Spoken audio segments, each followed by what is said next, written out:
ఆంధ్రప్రదేశ్లోని విశాఖపట్నం దగ్గర ఉన్న ఒక చిన్న గ్రామం. ఆ గ్రామం పేరు రామాపురం. అక్కడ ఒక పాత ఇల్లు ఉండేది. ఆ ఇల్లు గురించి గ్రామస్తులు ఒక మాట చెప్పేవారు. సూర్యాస్తమయం తర్వాత ఆ ఇంటి దగ్గరికి వెళ్ళొద్దు. ఆ ఇంట్లో ఎవరూ ఉండరు. కానీ ప్రతి అర్ధరాత్రి అక్కడ దీపం వెలిగినట్లు కనిపించేది. ఒక రోజు నగరం నుంచి రాహుల్ అనే యువకుడు వచ్చాడు. అతను పాత ఇళ్ల ఫోటోలు తీయడమే తన హాబీ. గ్రామస్తులు ఎంత చెప్పినా అతను వినలేదు. భూతాలు అంటూ ఏమీ ఉండవు అని నవ్వాడు.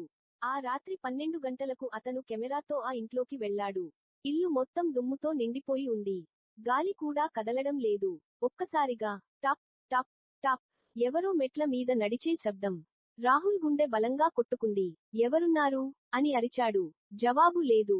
ఆ కనకగా పై అంతస్తు గదిలో ఒక పసుపు రంగు దీపం వెలిగింది. అతను నెమ్మదిగా మెట్లెక్కాడు. గదిలోకి వెళ్ళగానే గోడలన్నీ పాత ఫోటోలతో నిండిపోయి ఉన్నాయి. ఆ ఫోటోలన్నింటిలో ఒకే వ్యక్తి, తెల్ల చీరలో ఉన్న ఒక మహిళ. అతను దగ్గరగా వెళ్లి చూడగా, ఆ ఫోటోలలో చివరిది అతని ఫోటో.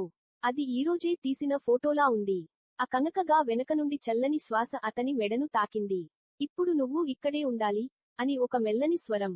రాహుల్ అరవడానికి ప్రయత్నించాడు. కానీ శబ్దం రాలేదు. మరుసటి రోజు గ్రామస్తులు ఆ ఇంటి దగ్గర ఒక కొత్త ఫోటో గోడపై వేలాడుతూ చూశారు. అది రాహుల్ ఫోటో. ఆ రోజు నుంచి ప్రతి అర్ధరాత్రి ఆ ఇంట్లో ఒక యువకుడి నీడ కిటికీ దగ్గర కనిపిస్తుంది. మరి ఆ ఇల్లు ఇప్పటికీ ఖాళీగానే ఉంది, లేదా కాదు? కన్ను. మీకు ఇంకో పెద్ద, ఇంకా భయంకరమైన కథ కావాలా? కొమ్ములతో నవ్వుతున్న ముఖం.